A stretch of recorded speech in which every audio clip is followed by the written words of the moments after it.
en esta computadora.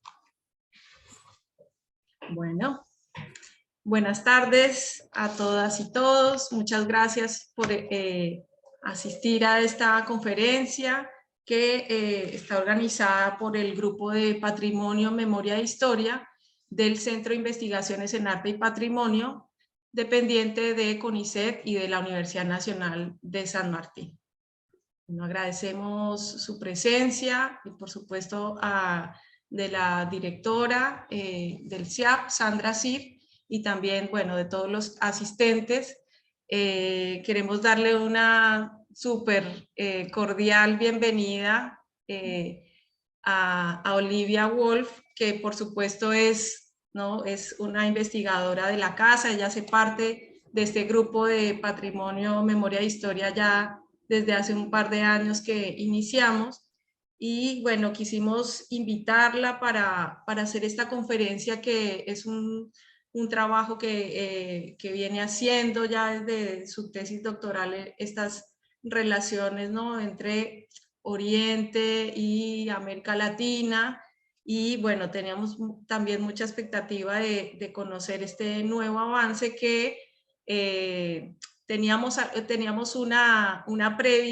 tuvimos una previa en su último trabajo, que fue editado en conjunto por el Centro de Estudios Espigas y el CIAP, que lo tengo acá en mis manos, el libro Huellas Transnacionales en el Acervo de Espigas, la producción artística y recepción crítica temprana de Vivir Sauvé en las galerías Whitcomb, ¿no? Que es un texto que ustedes van a poder encontrar en la página web de Espigas. Y bueno, también, obviamente, si lo quieren adquirir en papel, también está disponible en el centro. Bueno, les cuento algunas cosas sobre Olivia, que es profesora asistente de Historia del Arte en Loyola University de Chicago.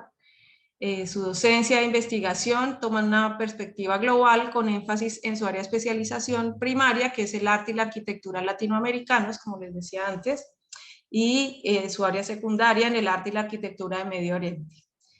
Está particularmente interesada en las intersecciones diaspóricas y transculturales de estas regiones en la cultura visual del sur global.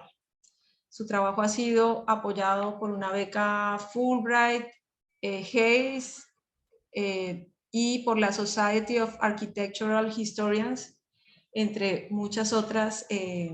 Pueden ustedes seguir su trabajo también. Varios de sus trabajos también están colgados y disponibles desde el sitio academia.edu, así que también los invito a dar una googleada y encontrar estos trabajos de Olivia, que hoy entonces le doy la palabra con su conferencia titulada Construyendo Modernismo en el Magyar, el mecenazgo artístico y arquitectónico de la diáspora sirio-libanesa en el Cuyo y el noroeste argentino.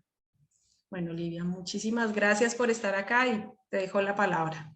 Una pequeña nota metodológica. Obviamente, una vez que Olivia termine, damos, ¿no?, lugar para las preguntas y para un rato de conversación con ella. Te agradecemos muchísimo por estar acá y bueno, bienvenida. Muchas gracias, Carolina. Antes que empiezo, me gustaría agradecer a todos ustedes por estar aquí conmigo virtualmente, y especialmente a la doctora Carolina Venegas y al CIAP CONICET UNSAN por invitarme. Es un honor y un placer de verdad de ver tantas caras conocidas y queridas aquí, así que muchísimas gracias. También quisiera agradecer a la arquitecta Graciela Moretti de la Universidad de Mendoza, quien me ayudó a acceder a unos planos del archivo Ribes, que vamos a ver hoy como parte de esta presentación, que fue un aporte muy importante para el proyecto. Y además quisiera agradecer a la Fundación Bibi Zogby y los archivos del Museo Franklin Rosen y también el Centro de Espigas, que fueron clave para este trabajo además. Y con eso arrancamos. Okay. A pesar de su percepción como regiones periféricas en la Argentina, las provincias del Cuyo y el noroeste fueron epicentros claves del Mahjar, o diáspora árabe, y del modernismo a principios y medianos del siglo XX. Este trabajo examina cómo el arte y la arquitectura asociado con los clubes patrocinados por la colectividad en estas regiones, como el Club Sirio-Libanés de San Juan, combinaban elementos estilísticos asociados con el Medio Oriente y movimientos modernistas para crear una imagen novedosa de sus mecenas. Además, algunos artistas plásticas de la colectividad, como Bibi Zogby, exhibieron sus obras en estos espacios, fomentando aún más su asociación con el modernismo y activando estos clubes como redes importantes de circulación artística. Entre las exhibiciones e innovaciones arquitectónicas de estos clubes, la cultura visual producida por los artistas y mecenas del Mahjar negoció nuevas identidades transnacionales entre las intersecciones de lo local, lo nacional y lo global. Al igual que en otras colonias madres claves en las Américas, como la colonia siria de Nueva York en los Estados Unidos o lo de Sao Paulo de Brasil, diversas comunidades de inmigrantes de la provincia del Mediterráneo Oriental gobernados por los otomanos llegaron a los centros urbanos de Argentina a mitad del siglo XIX. Una vez asentados, establecieron edificios como asociaciones de ayuda mutua, clubes sociales y hospitales, siguiendo el mismo patrón de mecenazgo de comunidades de inmigrantes más grandes, como los españoles e italianos. Los inmigrantes de habla árabe fueron religiosamente diversos, representados por ramas del cristianismo como marionitas y ortodoxas, pero también judíos y musulmanes. Llegaron de regiones que hoy son conocidos como Siria y Líbano debido a una variedad de factores, como las primeras políticas de puertas abiertas de Argentina y la oportunidad económica hasta la huida de guerra y el conflicto religioso. Entre 1888 y 1914, al menos 100,000 inmigrantes que llegaron a la Argentina procedían del Levante. Académicos como Ignacio Clich, Jeffrey Lesser, Stephen Hyland, Lily Balofit, Stacy Fahrenholt y John Tofik Karam han demostrado que la migración masiva a Argentina y Brasil transformó a estas naciones en epicentros destacados del Mahjar, un término que traduce ampliamente como lugar de emigración en árabe, marcando la condición diaspórica de estar lejos de la patria, mientras todavía relacionado con ella. Debido a sus diversos orígenes, los inmigrantes del Mediterráneo Oriental eran conocidos colectivamente como turcos en toda América del Sur. Si bien estos inmigrantes representaron aproximadamente la cuarta comunidad más grande de la Argentina, según Cristina Sivantos, el patrocinio del arte y la arquitectura de esta colectividad sigue siendo en necesidad de una investigación más amplia. Las décadas de 1920 a 50, cuando las instituciones sirias y libanesas se construyeron más prolíficamente en Argentina, fueron testigos del surgimiento de nuevos estados de la patria, dramáticamente reconfigurada entre 1908 y 1922 por la desulación del sultanato y su partición posguerra bajo los mandatos franceses. La revolución siria de 1925 a 27 condujo a movimientos autodeterministas en estrecho contacto con las comunidades en el Mahjar americana. A medida que se obtuvo la independencia de los estados modernos de Líbano en el 43 y de Siria en el 46, las instituciones del Mahjar fomentaron nuevos movimientos nacionalistas que posicionaron a sus patrocinadores en nuevos círculos sociopolíticos transnacionales. Y actualmente hay una importante exposición en el Museo de Inmigración en Montreff, titulado Del Mediterráneo Oriental al Plata. Quizás ustedes han ido a verla y se dedica a esta historia de migración. La muestra está curada por Marcelo Huernos en colaboración con expertos como Gladys Josami, Hammurabi Nofuri, Susana Browner y Nélida Burgurgian, bajo el liderazgo del director general Aníbal Josami, que es una figura de ascendencia sirio-libanesa y coleccionista de arte. Entonces hay esta nueva investigación que se puede ver en Buenos Aires también. Stephen Hyland ha demostrado que los inmigrantes de habla árabe eran tanto una potencia económica como un grupo difamado en Argentina alrededor de la década de 1920. La colectividad fue particularmente exitosa en empresas comerciales en el noroeste, como Tucumán, donde muchos siguieron la construcción de vías ferroviarias, trabajando como vendedores ambulantes, tenderos e incluso en la agricultura. Establecieron sus propias imprentas para comunicar información importante entre la colonia. Estos inmigrantes formaron sus propias asociaciones y sociedades basadas en los pueblos, como el Club Homs, para apoyar y recaudar fondos para instituciones como escuelas y hospitales.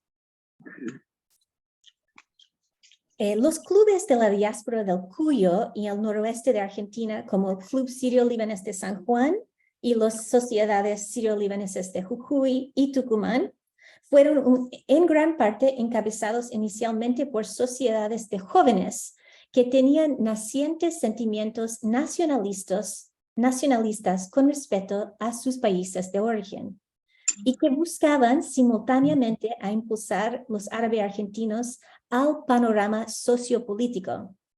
En su innovador estudio sobre la pintura y la política en la Siria moderna, Annika Lenzen señala que los movimientos políticos orientados a la juventud siria actuaron como instituciones artísticas serias del mundo y ayudaron a elevar los discursos del sentimiento simbolista de principios del siglo XX a la esfera de la política estetizada. Cierro cita. Así como Lenzen ilustra cómo las organizaciones nacionalistas emergentes desempeñaron un papel agitador importante en el discurso político y estética modernista en Siria y en su diáspora en Francia y Nueva York. Este trabajo pretende destacar cómo tales instituciones en el Mahshar latinoamericano reflejaron la movilización política transnacional de esta colectividad en forma artística y arquitectónica. Los edificios de los clubes a menudo presentaban llamativos marcadores de estilos asociados con el mundo árabe, ejecutados de manera que incorporaba elementos modernistas y materiales contemporáneos para proyectar una imagen de la comunidad que proclamaba su identidad única en el tejido urbano argentino. El Club Libanés de San Juan proporciona un base importante para identificar paralelos con las sociedades en Jujuy y Tucumán, como el primero de estos clubes de construir un edificio especialmente diseñado por su función, ayudando a establecer un prototipo para estos espacios colectivos en toda la región. Los orígenes institucionales del Club de San Juan se remontan en 1919 con la fundación de la Juventud Libanesa, que marcó el inicio del movimiento independentista libanés en las provincias argentinas. La organización compró un terreno en la calle Entre Ríos, donde aún hoy se encuentra. La construcción comenzó en 1929 con la primera iteración de la Casa Sirio-Libanés inaugurada en 1934. Y esta imagen es lo del edificio del 34 que vemos ahí. La fachada original presentaba un programa ecléctico que podemos ver con arcos ornamentados, molduras decorativas y una entrada monumental. El club continuó remodelando y amplificando, agregando un salón de pilares, que vamos a ver en momentos, también un salón de damas y la oficina del presidente en 1939. En 1940, la independencia del Líbano, en 43, para ser específico, y Siria en 46, así como el terremoto de San Juan en 44, impactó la comunidad Mahjar. El terremoto destruyó gran parte de esa primera iteración del club, pero salvó su salón de pilares. Para 1946, sus patrocinadores se reorganizaron como el Club Sirio-Libanés de San Juan, marcando nuevas solidaridades políticas mientras comenzaba la reconstrucción del edificio con la ayuda de connacionales en la capital de Buenos Aires y la ciudad de Mendoza, tiempo durante el cual la Sociedad Unión Árabe también se afilió al club. Diseñado por el arquitecto argentino Pedro Ribes, la fachada de la nueva construcción del club adopta un lenguaje andaluz, mientras que demuestra un interés moderno por las líneas geométricas simplificadas y el uso de hormigón. Completado en 1952, el club expresa riqueza, modernidad y herencia cultural a través de una combinación de estilos y materiales, como mármoles locales, mosaicos importados y molduras artesanales. El énfasis en las formas lineales y la monumentalidad construyen un juego innovador entre el historicismo y un interés en un idioma modernista. Al observar los planos originales y posteriores de la fachada, se puede ver que el diseño de Ribes pasó por varios cambios antes de decidirse por la versión final. Por ejemplo, el diseño presentaba originalmente una cúpula cubierta con mosaicos venecianos. También se realizaron ajustes en la zona del balcón de la fachada que vemos acá, que en un momento se propuso sobresalir de una manera más prominente, transformando el espacio de abajo en una pasarela con columnas en forma de arco de herradura. El arquitecto también experimentó con el espacio que rodea la entrada antes de decidirse por su versión final más extendida. La fachada de Ribes presenta una entrada de arco de herradura que evoca la Alhambra. Su voluminosa torre de 4 pisos y sus robustas proporciones recuerdan a la torre de Comaires y a la puerta de justicia del complejo, reproducidas en libros de patrones ilustrados desde el siglo XIX, como los del Viollet-le-Duc y Owen Jones, que circularon en público y en bibliotecas de arquitectura en la Argentina. Su verticalidad y adornos también aluden al famoso campanario de la Giralda de Sevilla. Estas citas arquitectónicas tienen una poderosa carga interreligiosa y transcultural, trazando paralelos simbólicos entre el legado cultural hispanoárabe de Andalucía y sus mecenas árabes argentinos, cristianos, judíos y musulmanes contemporáneos. Si bien la Giralda fue un motivo orientalista popular en las Américas, su cita visual aquí sirve como un emblema de identidad transcultural para sus mecenas del Mahjar. La torre moderna de Ribes está rematada con un semicúpulo azul en su versión final, citando al modelo original de Marrakech que vemos acá, en lugar de sus modificaciones renacentistas posteriores que vemos acá. Así, el edificio honra a sus arquitectos musulmanes originales en lugar de la versión posterior de la Reconquista española. De esta manera, el Club de San Juan realiza su propia reconquista arquitectónica árabe argentina, reivindicando las raíces islámicas de la torre en el Mahjar moderno.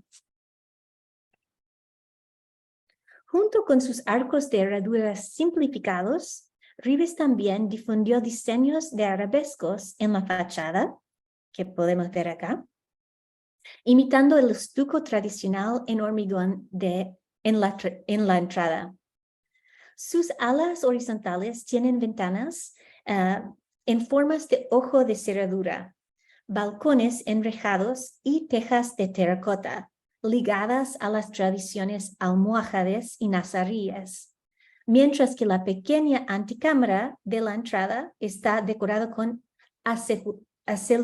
azulejería alicatada, que podemos ver acá, ¿no? Con los azulejos muy detalladas.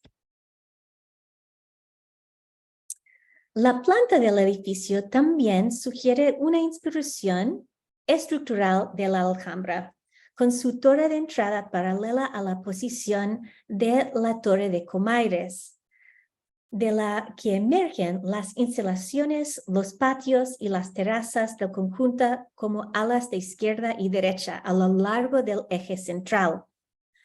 La entrada principal está coronada por una tríada de emblemas nacionales que podemos ver acá, con escudos libaneses y sirios, un al lado del otro, debajo del escudo de Argentina, señalando lealtades trinacionales. Más adentro, una estatua de un esclavo oriental, no atribuida a una artista, actúa como una brújula para los espacios clave del club, que son el Salón de los Pilares, el Patio de la Fuente, el teatro y el espacio social subterráneo. Los planos del sótano y del primer piso muestran cómo los espacios se conectan a través de la escalera central para circulación. Cada uno de los pisos tienen sus propios patios con columnas que permiten un flujo de aire y luz. Los pisos también cuentan con espacios diferenciados de comedor y socialización, así como áreas dedicadas a las familias, la administración y zonas divididas por género, como peluquerías y baños. Las secciones del plan también revelan zonas prominentes de ornamentación, concentradas particularmente en la entrada y el teatro y salón de pilares. Inspirado en el patio de leones de la Alhambra, el salón de los pilares del club tiene una arcada modelada que fue una fuente de orgullo para la comunidad, representada con frecuencia en la prensa del Mahjar. Los capiteles y los arcos polilobulados vuelven a ser fieles a las ilustraciones de los patrones del siglo XIX. Detrás del Salón de Pilares se encuentra el patio de la fuente al aire libre, con una galería de placas honoríficas de bronce con azulejos de cerámica dedicados a los líderes de la comunidad. Eventos como cenas de recaudación de fondos y bailes de disfraces en beneficio de la patria se llevaron a cabo acá desde 1940. Mientras que la fuente central y el patio de azulejos evocan Andalucía, las columnatas aquí tienen un patrón de loto de origen egipcio, así que podemos ver en este dibujo, ¿no? Esto cita también las ilustraciones de Owen Jones. Sin embargo, a diferencia de los trabajos de Jones, las columnas recrean estas formas sin una policromía exuberante, evitando la sobresaturación de la arquitectura orientalista popular con motivos similares en Argentina, vistos en kioscos, casas de baños, teatros y los salones moriscos de otros clubes en este momento. Tales salones moriscos eran particularmente populares en los clubes españoles, y podemos ver una imagen de tal clubes acá, como el ejemplo del Club Español de Buenos Aires. Aquí se puede ver en estos espacios tan coloridos que hay una noción de la reconquista española que está citado por la adoptación de motivos orientalistas en lugares de ocio. Al evitar esta policromía, los espacios sociales del Club Sirio-Libanés presentan un llamativo contraste. Curiosamente, Ribes también diseñó una segunda versión del edificio de la Casa Española en San Juan. Este club español, allí en el mismo pueblo, originalmente se construyó en 1925, pero esta primera edición del edificio fue destruida con el terremoto de 44. El diseño de Ribes del nuevo club español adopta un lenguaje neocolonial que podemos ver acá, ornamentado bastante, en contraste con el diseño neoárabe del Club Sirio-Libanés en la fachada. Pero aún ambos proyectos tienen o comparten una paleta de colores más apagados. El club Sirio-Libanés también tiene un teatro de 2 pisos, con un escenario, vestuarios y su propio patio de aire libre para intermedios. Los arcos de herradura blancos y dorados enmarcan los asientos del balcón del segundo piso, mientras que patrones de tejido de canasta y las viñetas de ojo de cerradura brinden el espacio con una sensación de lujo. De nuevo, el espacio escénico limita su paleta cromática a tonos dorados y blancos, evitando la policromía de teatros orientalistas tan popular en esta época. Con molduras en bajo relieve que muestran escudos sirios y libaneses, y podemos verlos un poquito acá en esa imagen. El adorno marca este lugar como un espacio para la representación de la lealtad y la identidad trinacional. Las reuniones sociales suelen incluir bailes folclóricos de tradiciones árabes y argentinas, como el dabke y la chacarera. El historiador Stephen Hyland ha demostrado que los eventos de las asociaciones Mahshar también evocaban con frecuencia a Andalucía en las lecturas de poesía en dichos espacios. De manera similar, Cristina Sivantos ha mostrado cómo la península ibérica musulmana operaba como un marcador de identidad en las publicaciones del siglo XX y XXI en los países árabes, España y Argentina. Adoptadas en lecturas colectivas de poesía, estas referencias andaluzas señalan una adaptación moderna del concepto de coexistencia o convivencia cosmopolita, diseñado para atraer a las religiones cristiana, judía y islámicas en sus diversas mecenas en el Mahshar, así como un público argentino en general. Se pueden ver fuertes paralelismos en la estilización y la estructura de otras sociedades sirio-libanesas en el noroeste, como las de Jujuy y Tucumán. La sociedad sirio-libanesa de Jujuy, que vemos acá, fue fundada en 1926 y el edificio historicista que alberga la organización fue inaugurado en 1931. El edificio ha sido declarado recientemente un bien de interés cultural por el ayuntamiento y la comuna local. Otra sociedad sirio-libanesa clave en el noroeste, la de Tucumán, fue fundada en 1925. Los exteriores de ambas estructuras también tienen referencias del Medio Oriente, con el Club de Jujuy ostentando una entrada de la forma de un iwan monumental completa con pishtak, que es la forma apuntada que vemos acá.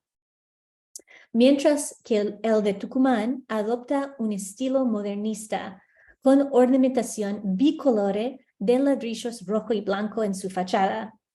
Esta paleta de colores también se refleja en el interior del club, que vemos acá, donde un gran salón multiuso presenta el motivo recurrente del arco de herradura sobre puertas y ventanas, así como ornamentación de estuco en las paredes.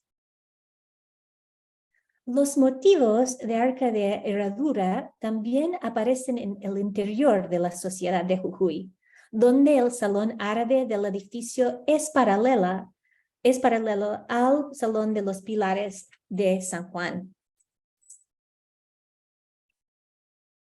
Aunque historicista en sus referencias a la arquitectura, a Andalucía y el mundo árabe, este panorama de clubes en San Juan y el noroeste destaca los diversos aspectos modernistas en estos edificios que lo distinguen de un mero orientalismo.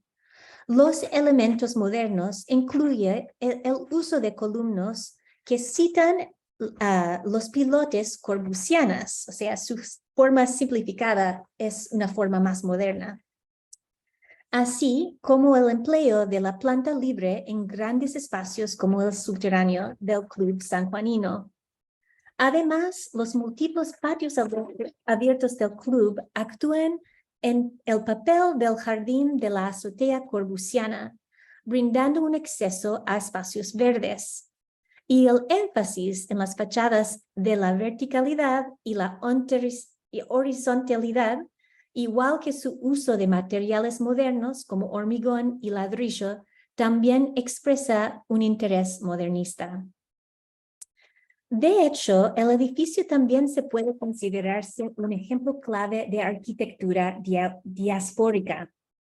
Sarah Gelfand ha descrito la arquitectura diaspórica como, cito, vinculada a la recolección de memorias fragmentadas y tectónicas de imágenes de lugares transportadas por la diáspora, cierra cita, que sirven en forma y función como dispositivos memotectónicos y simbólicos para evocar un recuerdo y facilitar una relación física con la patria.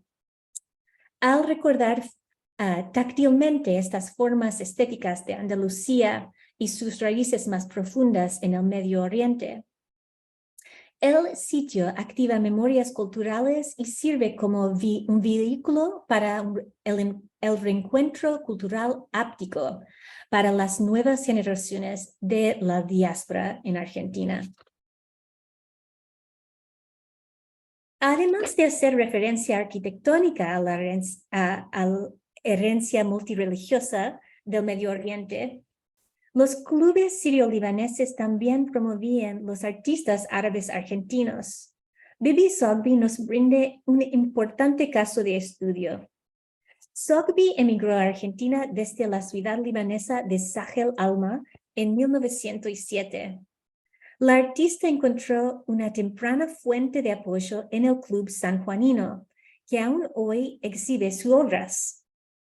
Tanto el Club Sirio-Libanés de San Juan como las conexiones consulares proporcionaron un apoyo fundamental para la circulación artística de Zogby, fomentando sus redes en América Latina y el Levante. Como han demostrado historiadores del arte como Pablo Fasche, hubo una vibrante escena modernista en las provincias del noroeste y oeste de Argentina en el siglo XX, a pesar de la marginalización de su producción artística en la historiografía. Alrededor de 1910 y 55, estas provincias se volcaron particularmente en la producción de obras y instituciones que se incorporaban imaginarios nativistas, paisajes regionales y temas locales. La producción artística, el mecenazgo de la región cuyana siguieron un patrón similar de actividad institucional y interés por lo local. Aunque inicialmente estuvo radicado en la región de Cuyo antes de mudarse a Buenos Aires, Bibi Zogby se involucró en cierta medida con esta escena a través de su producción de imágenes de fauna y paisaje en un modo que refleja un fuerte interés por una identidad regional. Zogby encontró una de sus primeras fuentes de apoyo artístico en el Club Sirio-Libanés de San Juan, y su obra sigue siendo una importante parte de su colección, además de la colección del Museo Provincial de las Bellas Artes Franklin Rawson. Sus piezas también fueron adquiridas por mecenas relacionados con el club, como el Dr. Alfredo Marún. Sus exposiciones iniciales en clubes árabes argentinos, seguidos por su debut en el Galería Whitcomb de Buenos Aires en 1934, le valieron una reputación sólida pero difícil de sacudir, como una pintora modernista de flores, a menudo descrito como trabajando en una, cito, estilo primitivo ingenuo, cierro cito. Si bien este posicionamiento popularizó sus obras y mejoró su visibilidad, es importante reconocer que el término pintora de flores funcionó como un epíteto de doble filo para las mujeres artistas, a menudo sirviendo para subestimar su obra y las posibles connotaciones complejas de su trabajo, como simplemente decorativa, dentro de un sistema de galería patriarcal. Además, las naturalezas muertas históricamente ocuparon un lugar más bajo en la jerarquía de géneros promovidos en los cánones artísticos occidentales, como lo han demostrado historiadores de artes feministas como Whitney Chadwick. Sin embargo, las flores de Zogby llevan mucho más que una mera función decorativa, sirviendo más bien como portadores ricamente codificados de significado transnacional. Las tierras natales, originales y adoptadas del artista están sutil pero estratégicamente representadas en las selecciones botánicas calculadas de Zogby. Sus exuberantes flores funcionan como expresiones visuales de la experiencia diaspórica, aquí representada como un fértil paraíso edénico. Obras como Pommes de Pin aluden fuertemente al símbolo nacional del cedro del Líbano, centrándose en un vórtice de agujas verdes. Otras piezas, como Chardons de Argentina o Cardos del Líbano, demuestran variedades de cardos comunes que crecen alternativamente en ambos países.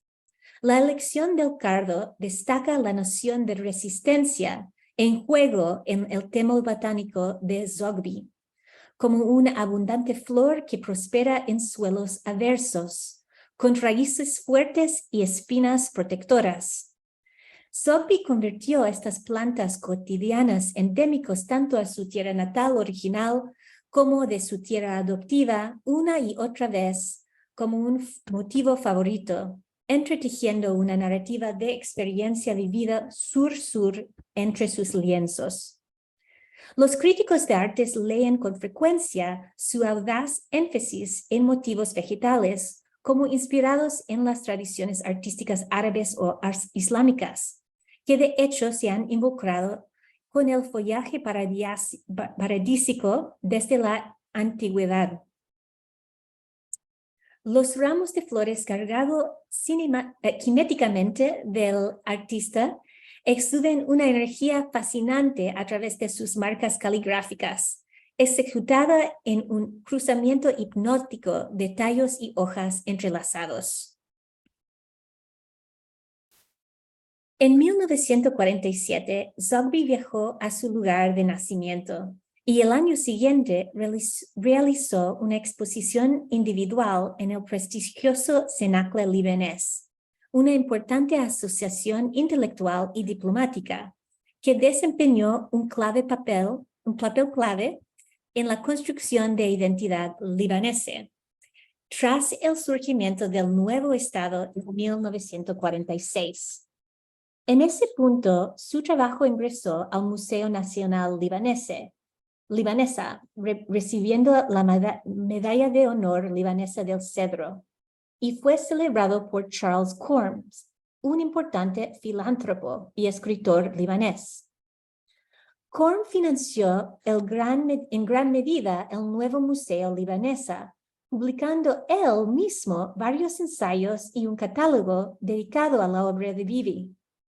Dentro del contexto del nuevo Estado moderno del Líbano, la obra de Zogby se situó estratégicamente dentro de una nueva rúbrica del modernismo vinculado a una naciente identidad nacional libanesa.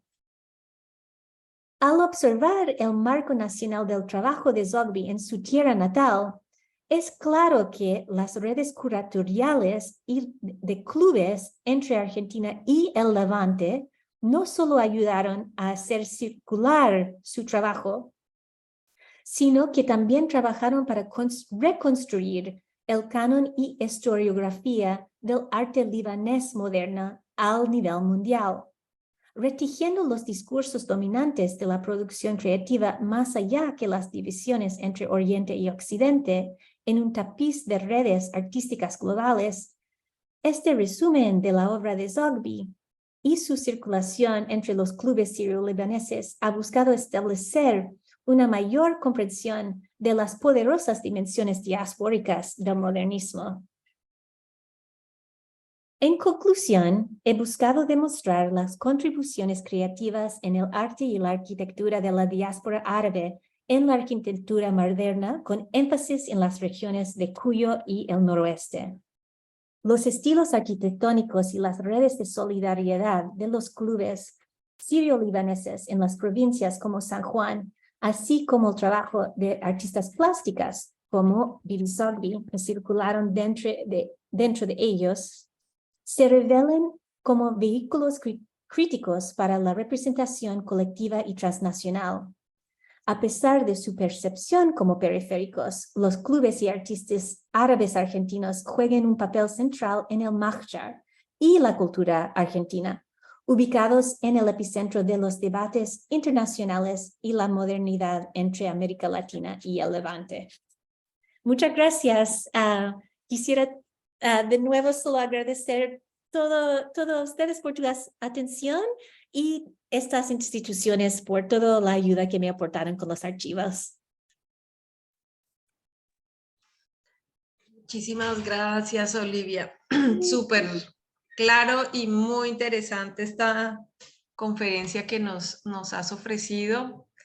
Bueno, ahí ya dejaste compartir pantalla. Sí, Ay, perdón. No sé si querías que mantengo la pantalla compartida. No, perfecto. No, para vernos también y abrir un poco a las preguntas y al espacio de intercambio. Yo digo, así como para arrancar, no sé si ya hay algo por ahí en el chat o si alguien quiere pedir la palabra y arrancar. A ver, ahí veo que hay una pregunta. Nancy, si quieres abrir el micrófono y hacer las preguntas a Olivia. Hola, ¿qué tal? Buenas tardes. Te agradezco mucho, la verdad que me pareció muy interesante tu investigación y lo que nos estás presentando. Te quería consultar porque cuando empezaste a hablar de los clubes, veo que todos están en la segunda década del siglo XX, ¿no? Y entonces pensaba en el tema del centenario que nos convirtió nos convirtió en un escenario para el mundo. Y quería saber si te parecía que eso había tenido algo que ver con la posibilidad de estas construcciones o no. Gracias. Sí, muchísimas gracias por la pregunta, Nancy. Te agradezco mucho. Es muy fascinante el tema de centenario con la colectividad.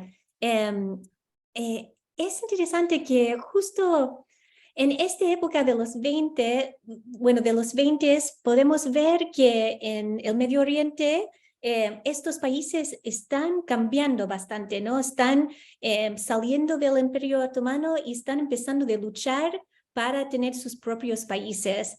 Al mismo momento que Argentina está celebrando su independencia, ¿no? Entonces creo que hay un interesante interés que crezca ahí en la independencia. Entonces fomentar los clubes es parte de ese interés de de libertad, de tener su propio espacio, de tener su propia identidad nacional y en este caso transnacional, ¿no? Otra cosa que es interesante es que se ve que estas asociaciones también se juntaron para ser mecenas de esculturas en el centenario de Argentina y también de Brasil.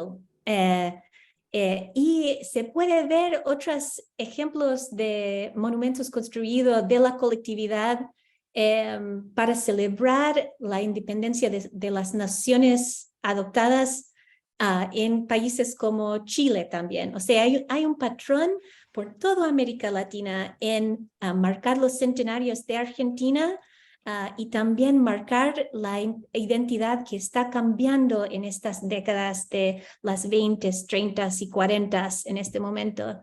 Entonces sí, es muy interesante pensar qué está pasando con la colectividad y cómo se empezaron a construir no solamente organizaciones, pero organizaciones que se juntaron para tener fondos para construir cosas que cambiaron el espacio urbano, los monumentos y estos clubes. Igual que los españoles, las colectividades más grandes, ¿no? Pero están pasando por un momento muy interesante en su tierra natal.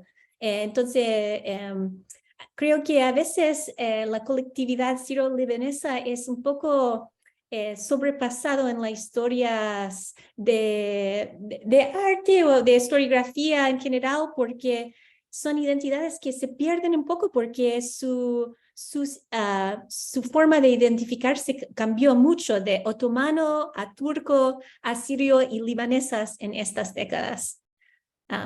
Así que muchas gracias. Perdón por la respuesta un poco enredada, pero me interesa mucho. Muchas gracias. Muchas gracias por tu respuesta. Gracias. Sí, Sandra.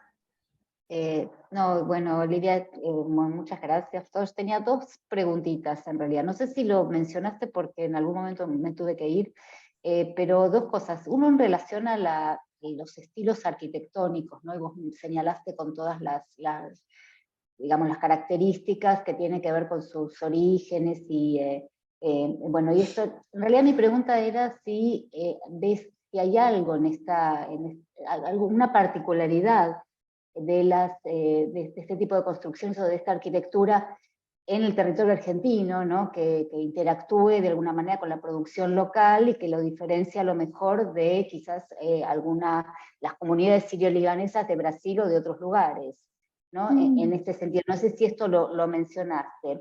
Y otra pregunta era con respecto a Bibi Zogby, si qué vínculos tenía ella, o sea, es una artista como bastante poco conocida, ¿no? En el ámbito local, qué vínculos locales tenía ella acá, en realidad, o más allá de esta caracterización como artista de flores, si tuvo algún otro tipo de recepción, digamos, con los artistas modernos acá, o con las artistas, ¿no? Obviamente. Sí, muchísimas gracias por las preguntas, Sandra. Es muy interesante pensar cómo se distinguen los clubes de Argentina con otras asociaciones. Lo que yo veo, y me gustaría mirar esto más, porque en realidad he concentrado más con los clubes en Argentina.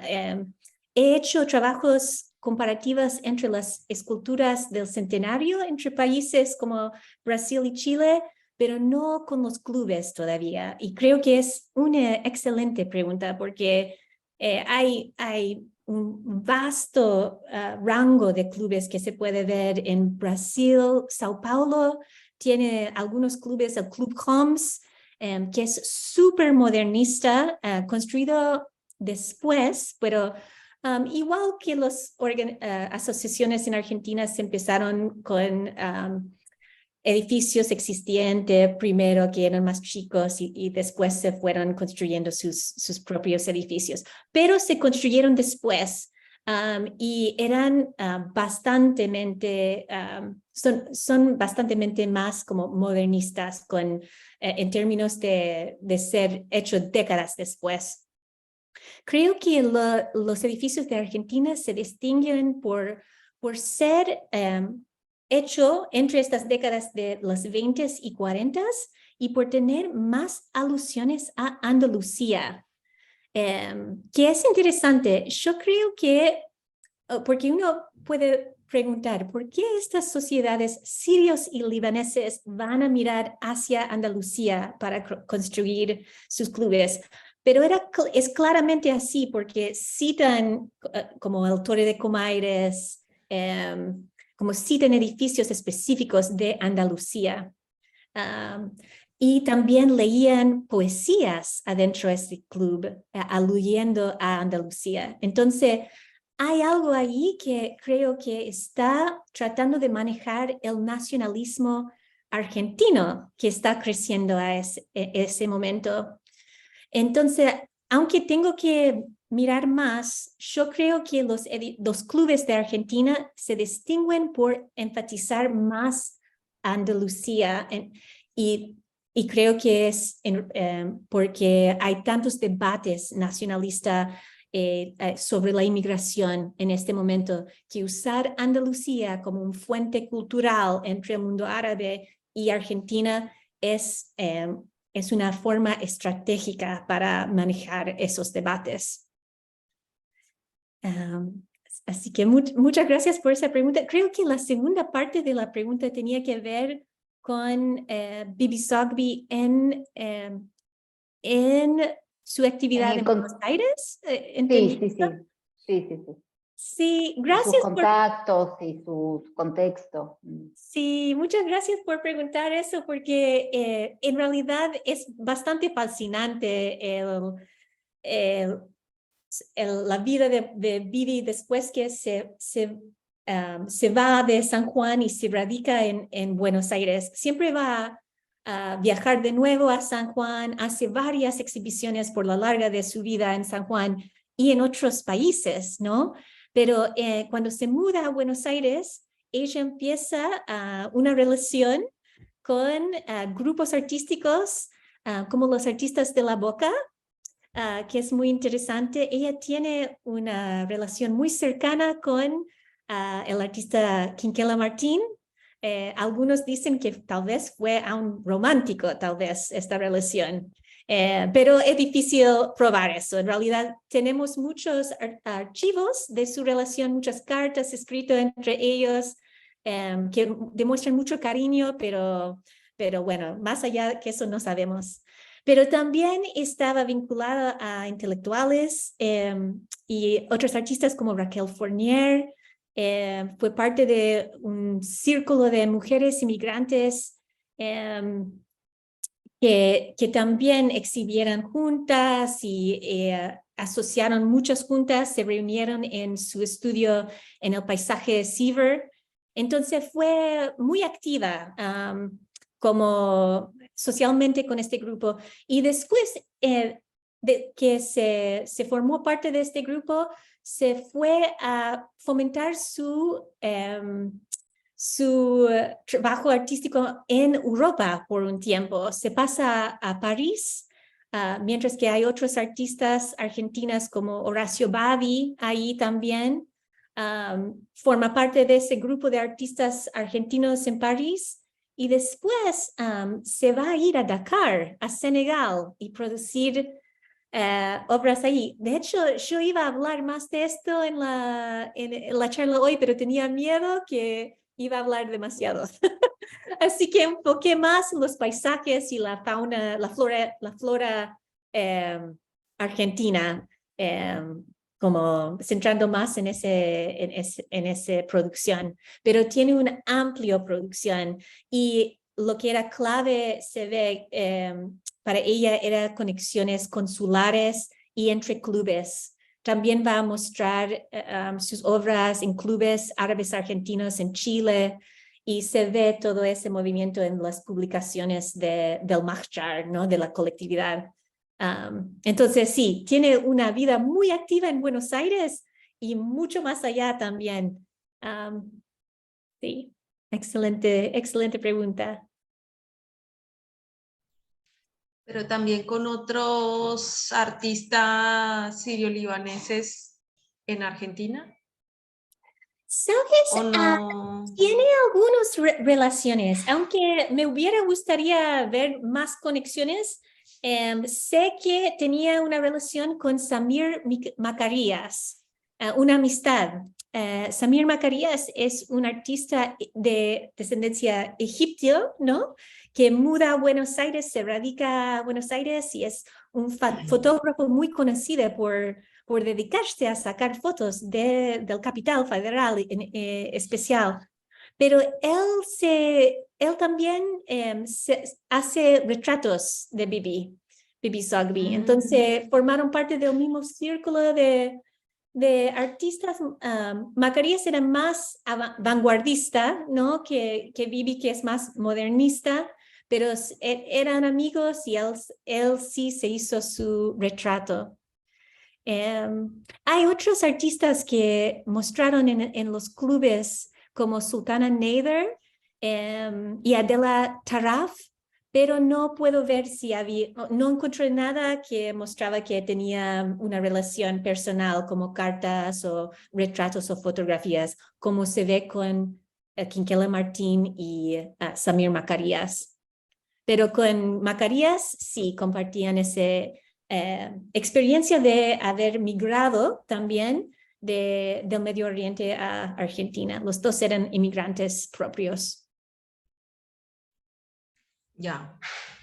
Sí, no, porque me quedé así como con esa duda que tiene que ver con la diáspora, ¿no? De agremiarse y de tratar de buscar como estrategias para, ¿no? Fuera en los clubes o en otro, hacer exposiciones conjuntas, eso no encontraste. No, No. no, es interesante, o Está como sea, integrada con el medio artístico local, pero no con el de la diáspora específicamente. exacto, o sea, ella tenía sus propias exhibiciones individual en el Club Sirio-Libanés, pero no vi una exposición marcando todos como una exposición compartida. Todavía no lo he encontrado, tengo que decir. Me encantaría encontrar eso, pero Claro. no lo he encontrado. Sí, esa conexión con Macarías he visto. Buenísima, además. Hace poco se exhibieron sus fotografías, me parece que en el Museo del Cabildo, si no recuerdo mal. Oh, qué lindo. Sé Sí. que hubo una exposición en el Malva hace unos años de su obra, pero lo del Cabildo tengo que mirar. Bueno, y yo confirmar porque me pareció que había sido así. Bueno, Graciela, te había levantado la mano y te habíamos Sí, perdido, yo no te encontraba en la no, se lista me y ahora volviste. desconectó. Bueno, No. muchísimas gracias por la invitación y realmente, Olivia, ha sido una charla magistral, desconocida para mí, todas esas imbricaciones entre los artistas, la artista, las obras, los antecedentes, así que un mundo nuevo para seguir rastreando. Lo que quería hacer una aclaración, porque en realidad todos le dicen arquitecto Pedro Rives al autor del Sirio-Libanés, pero en realidad él estudió muy pocos años. Estudió en Valencia, su familia era valenciana, pero él nunca se recibió.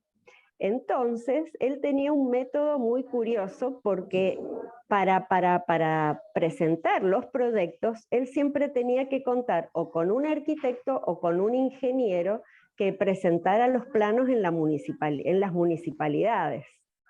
En ese tiempo, él hacía el proyecto, pero luego solamente ponía una placa en el edificio donde decía proyecto o una publicidad que hacía en los diarios. Entonces, en muchos lados no figura él como el autor, porque la firma oficial en los documentos en las municipalidades estaba realizada por el ingeniero o por otro arquitecto que trabajaba con él. Así que realmente todo esto que has estudiado sobre su obra y lo que has hecho estas relaciones, te quería agradecer, bueno, en nombre de los familiares de Rives.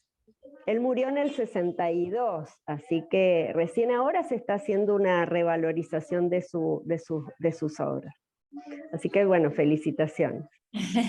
Muchas gracias, Graciela, y muchas gracias por asistir. Graciela me ha ayudado mucho con el archivo de Ribes y ella escribió un excelente artículo sobre el aporte de Ribes en Mendoza, mirando los clubes, pero como todo su aporte, porque era muy prolífico, ¿no? Era un constructor.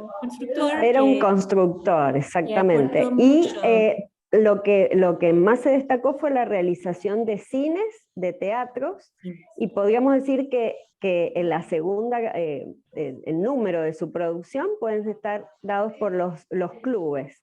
Él, al haber nacido en Mendoza, pero sus familiares españoles, tenía esta red de relaciones con todas estas colectividades. Entonces, en Mendoza también hizo el proyecto del Club Español.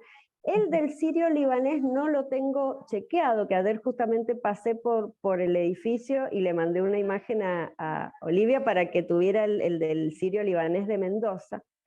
Y otra curiosidad en relación a la inmigración sirio-libanesa aquí, que se instalaron en un lugar que se llamaba La Alameda. La Alameda era un sector de la ciudad vieja de Mendoza que había sido dañada por un terremoto. Y en ese lugar se instalan todos los inmigrantes árabes, donde empiezan a instalar sus comercios destinados a la venta de telas y a la venta de otros productos. Y el sirio-libanés se instala precisamente allí. Queda pendiente investigar quién es el autor, Olivia, así que me parece que eso ahí vas a tener algo más para un futuro trabajo y si puedo ayudarte, con todo gusto. Muchas gracias, Graciela. Sí, excelente puntos que marcaste ahí como el club queda cerca del asentamiento de la colectividad. De la colectividad. Sí. Así es. No sé si en San Juan, me parece que no, que se instaló cerca de la ciudad, pero no sé si ese es un barrio de la colectividad. En cambio, en el caso de Mendoza, todos se instalaron por allí.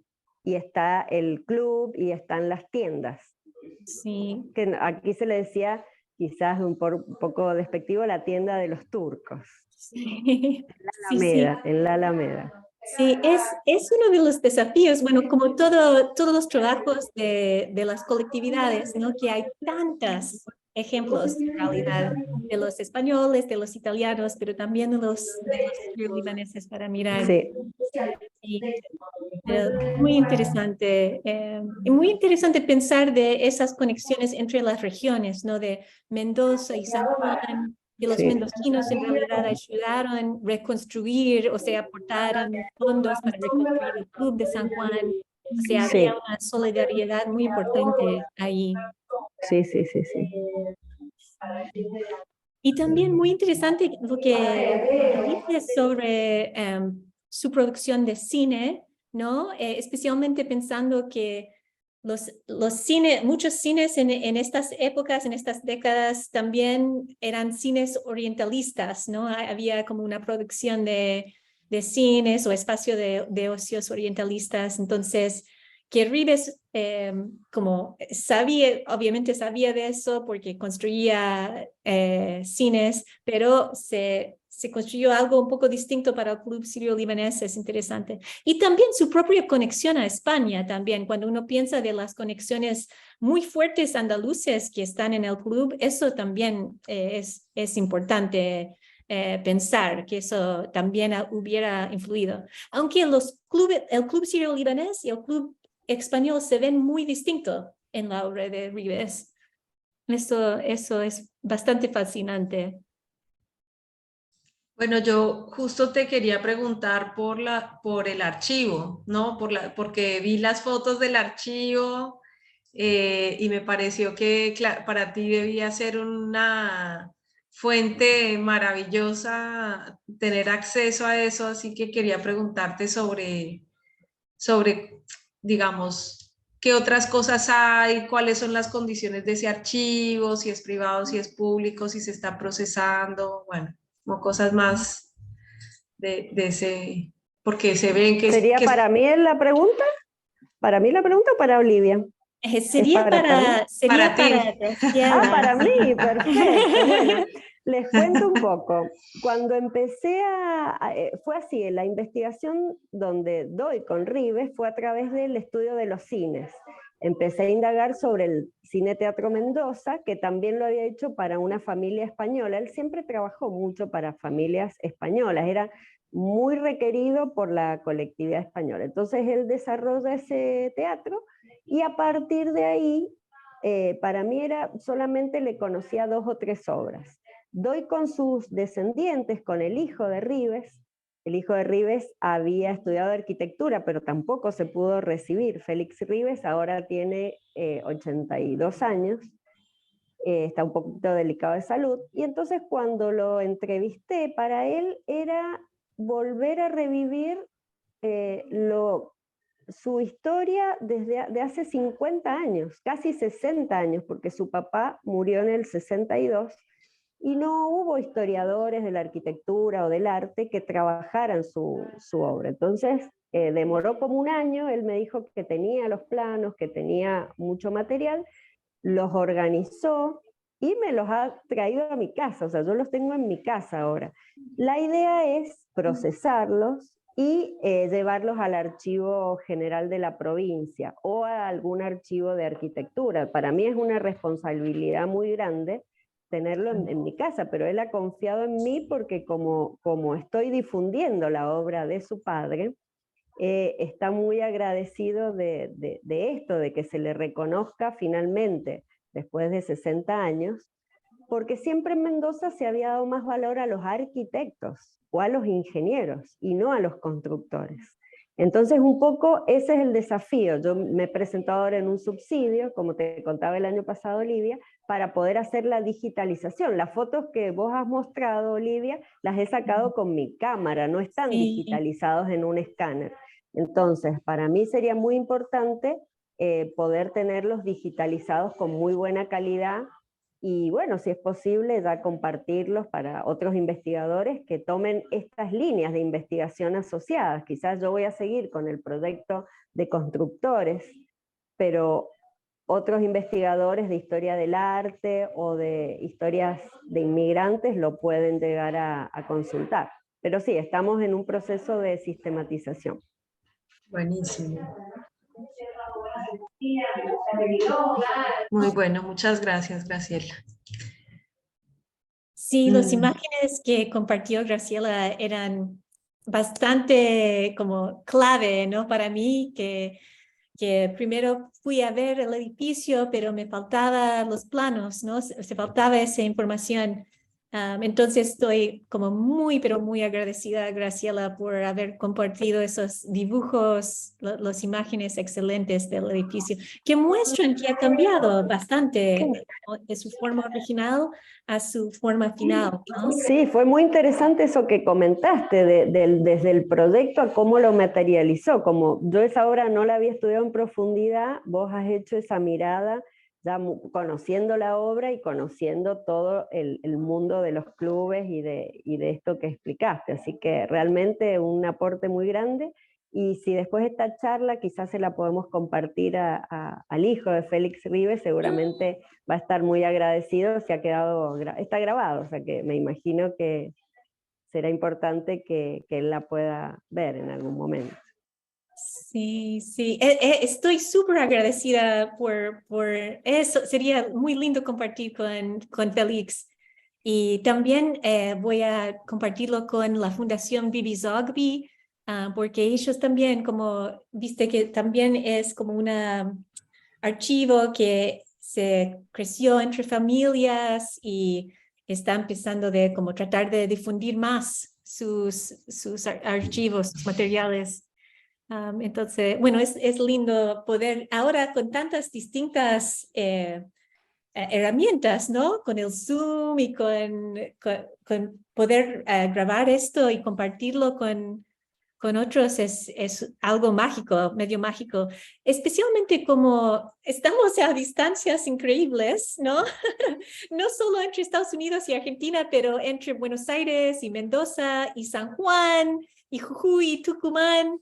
Pero ahora que podemos hablar por Zoom y todo el sistema digital de compartir archivos, se abre una puerta importante para estos trabajos transregionales y transnacionales que son bastante imposibles de manejar a veces por esas razones de distancia y de generaciones, ¿no? Porque, por ejemplo, un señor más grande que tiene un archivo en su casa como Félix Rives realmente necesita a alguien para compartir esos materiales. Entonces, bueno, todas estas herramientas nos ayudan a hacer la historia. Sí, completamente. Además, bueno, hay varias cuestiones que estaban mencionando ahí, que se escribieron en el chat que tiene que ver, digamos, como la importancia de esto que hablamos sobre los archivos, sobre ir rescatando de alguna manera, y obviamente la responsabilidad que tenemos los historiadores y los investigadores en general, ¿no? De que de tomar decisiones que hacen que se vuelva a dar importancia a determinados personajes, determinadas redes, y que tiene esa particularidad en la investigación de Olivia y que hemos compartido desde hace mucho, que tiene que ver con esta cuestión transnacional, ¿no? Cómo es tratar de eliminar esas barreras que son a veces parecen tan infranqueables, ¿no? Que tienen que ver con la propia construcción de la historia del arte en términos nacionalistas, ¿no? Entonces muchas veces el recorrido de un artista se limita en las historiografías nacionales al momento en que estuvo en ese país y luego se pierde. Después, bueno, no sé, se fue y no sabemos nada más. Entonces uno tiene que recuperar en cada lugar un pedazo de esa biografía, ¿no? Y eso creo que es algo que ya cuando se ve en conjunto y como tratar de unir esos derroteros, que es donde aparece algo tan interesante como esto que presentaste, ¿no? Poder como ver las redes y cómo se mueven estos personajes, ¿no? Sí. Y todavía hay muchos huecos, ¿no? Todavía hay muchas cosas que necesito seguir amplificando porque, bueno, en términos de la arquitectura, me falta, o sea, voy a compartir con ustedes todas las cosas que todavía me dan angustia porque no tengo las materiales todavía. Me gustaría saber más sobre las primeras iteraciones de estos edificios, o sea, porque Rivas hice la segunda construcción, pero no pude encontrar información sobre la primera. Solo sé que el Salón de Pilares es el único parte original. Entonces, eso es interesante en el caso de San Juan y también de Jujuy. Entiendo también que la sociedad de Jujuy también se construyó en etapas. Entonces, tantas etapas, con cada etapa se puede perder un poco de información. Y también en el caso de Bibi Zogby, también todavía hay mucho para saber sobre su producción en Dakar, en Senegal. O sea, eso fue otro lugar donde produjo muy cuadros que para mí son las más interesantes en realidad, como imágenes de África. Algunos están en el museo de Quinquela-Martín, algunos de esas imágenes. Otros fueron rematados y quedan en otros museos en países árabes actualmente, pero su producción en Senegal y su producción en Líbano, cuando se fue al Líbano también, son como misterios, ¿no? Así que todavía mucho para hacer. Seguir rastreando. Sí. Bueno, vamos a darle paso a la última pregunta de Milena. Hola. Bueno, ya también verán en el chat que fui compartiendo como algunos artículos para si quieren seguir investigando. Oli, yo te quería hacer una pregunta no sé si mi percepción es correcta, pero cuando mostrabas las imágenes de la fachada del Club Sirio-Libanés de San Juan, me parecía que es un edificio, y la planta, bastante imponente y bastante como monumental, y más aún en relación con el tejido urbano de la ciudad.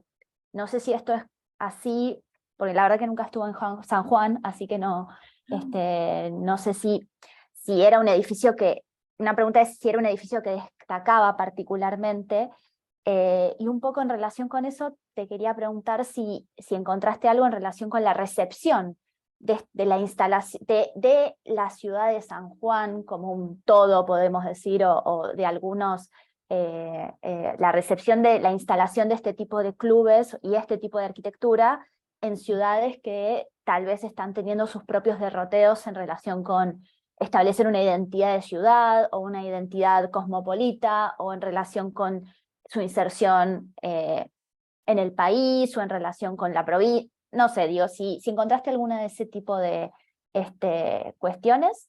Y también si llegaste, no sé si llegaste a hacer este paso o si te interesa pensar si este tipo de motivos, este tipo de lenguaje arquitectónico migró a residencias particulares que conformaban de los miembros quizás de este club, o si estos miembros también eran como mecenas de sus propios espacios domésticos de estos mismos arquitectos de Rivas.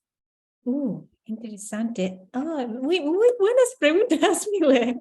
Bueno, no me sorprendo que buenas preguntas vienen de vos. Son muy interesantes cosas para pensar. Creo que la primera pregunta era como, ¿cómo cómo es la experiencia de vivir el tamaño de este edificio en San Juan? Y es monumental, o sea, toma toda una cuadra, es bastante más grande, es la más grande de Argentina. O me gustaría poder darte el dato de los metros cuadrados de cabeza, tengo que mirarlo, pero es la más grande de Argentina, mucha más grande de lo de Buenos Aires, por ejemplo, más grande de Jujuy. Toma toda una cuadra y está en diálogo con la otra club más imponente de San Juan, que es la Casa Española, también hecho de Ribes, que es muy interesante. Los dos quedan solo 2 cuadras de uno al otro. Entonces hay como una fuerte forma de marcar las identidades de migrantes en ese barrio. Y creo que no fue casualidad que los 2 edificios son hechos por el mismo constructor. Perdón, siempre digo arquitecto porque para mí es un trabajo de arquitectura muy fuerte, pero constructor técnicamente. Entonces sí, es monumental y quiebra el tejido urbano porque toma toda una cuadra. La recepción es una muy buena pregunta porque creo que eso es uno de los otros huecos que tengo en la investigación. Cuando investigué sobre este edificio, cuando estuve en Argentina, visité el edificio, hablé con el presidente, miré los diarios de la colectividad, pero publicados en Buenos Aires. Entonces salía imágenes del Club San Juan como un edificio de orgullo, como algo que estaban construyendo por décadas, pero eso es de la mirada de la colectividad.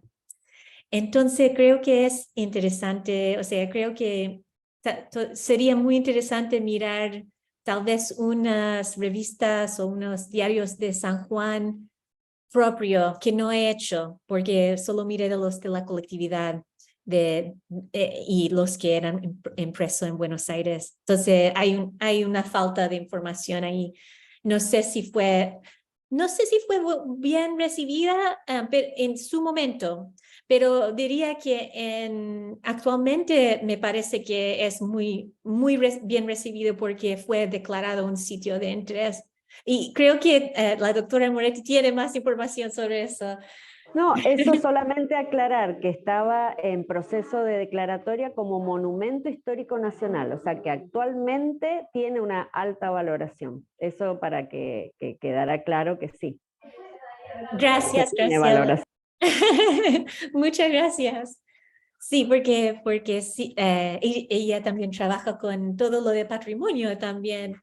Entonces, sí, sé que actualmente tiene mucho valor, pero en su momento no sé cómo hubiera sido visto.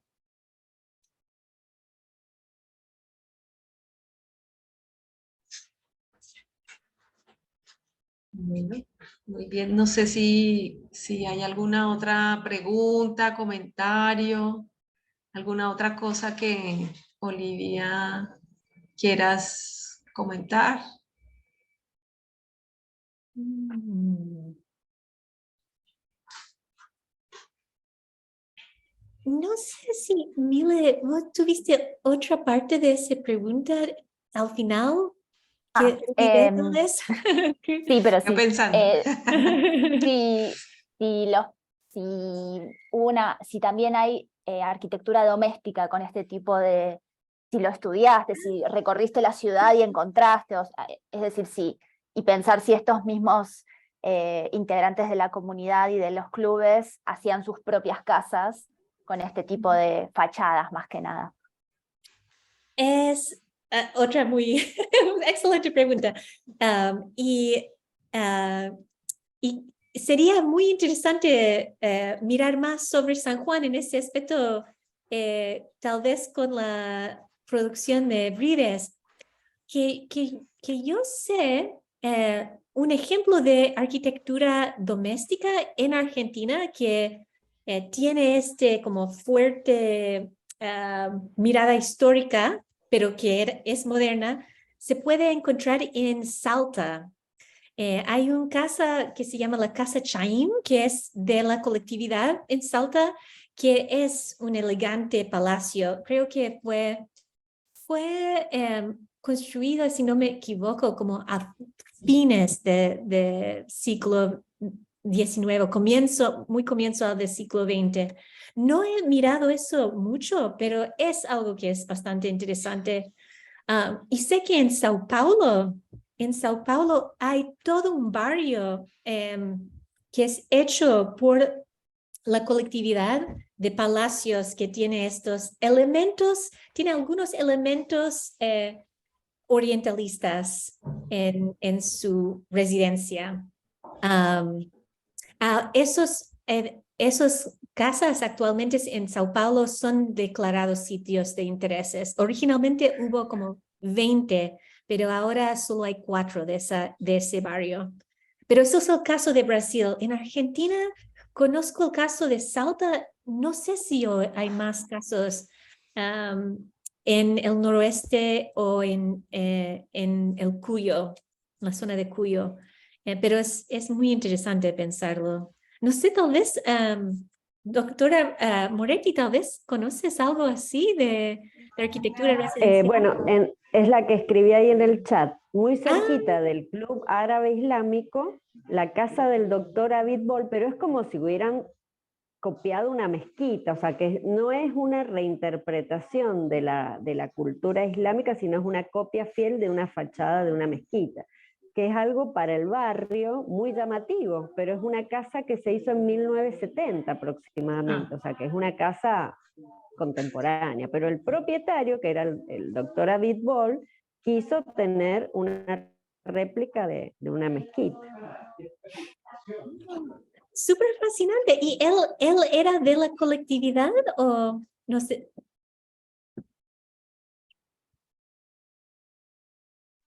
Sí, de la colectividad árabe. No sé si era de qué vertiente, pero les Sí. puedo buscar el dato para la próxima y las imágenes también. Luego Olivia te envió las imágenes. Hace Oh, mucho que no ando por ahí, pero sí. Y también me quedo intrigada con el tema del Club Árabe Islámico de Mendoza, que deberíamos tener un poco más de información para aportarte a tu trabajo. Bueno, estaría súper agradecido, no hay palabras para agradecer eso. Es lo que es muy interesante, es que yo no había pensado que Mendoza propio tendría tanto producción de este tipo de arquitectura, pero parece que Mendoza sí, propio sí. O sea, muchas veces los historiadores marcan el noroeste o San Juan un poco más, pero Mendoza también tiene sus sitios. Así que,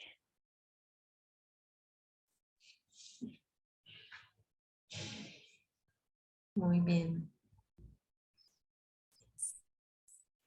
Bueno, Olivia, muchísimas gracias por esta charla que fue, la verdad, como un tema que creo que a través tuyo estamos todos como descubriendo y mirando. Creo que vamos a salir a mirar la ciudad siempre hay unos lugares, con parece. preguntas y te vamos a preguntar. Recuerdo que en algún momento en Buenos Aires también me estuviste comentando y estuvimos hablando sobre algunos de estos edificios.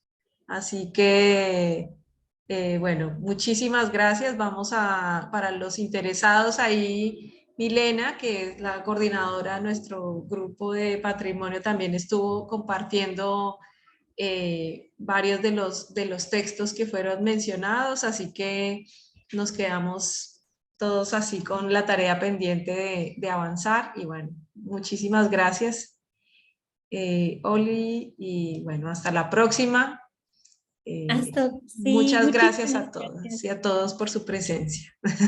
Muchas gracias a todos por estar acá. De nuevo a Graciela Moretti por compartir Por esos supuesto. planos y esos datos súper interesantes. Y bueno, y a todos ustedes por su tiempo.